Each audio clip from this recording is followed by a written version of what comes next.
सुवर्णपुर जिला डुंगरीपाली railway station में कार्यरत हेड कनेस्टेबल एचएल सिंह गत 21 तारिख राति प्राय 2टा समय पेट्रोलिंग करुवा बेले 2 नंबर प्लाटफर्म रे जड़े अजणा व्यक्ति बसिथिबार देखिबाको पाइथिले।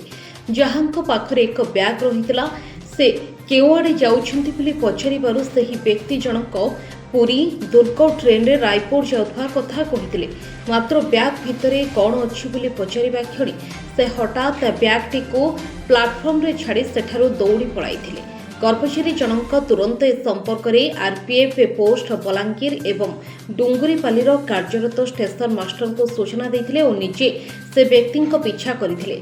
परे बलांगीर इंस्पेक्टर एवं एसआई कुना पारिक तुरंत डुंगरीपाली स्टेशन में पहुंचीथिले।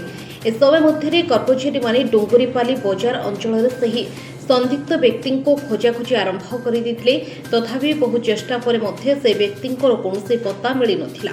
एहापरे स्टेशन को फेरिबा परे कार्यरत स्टेशन मास्टर को उपस्थित विधिवत भाव में बैगटीर जबत प्रक्रिया आरंभ कर बैग्रु 2,68,774 टंका भारतीय रुद्रा सह 19 कोटी विदेशी रुद्रा बाहरी अंपटे डुंगरीपाली जड़े व्यवसायी दुकान चोरी होता डुंगरीपाली थाना एक अभियोग होता।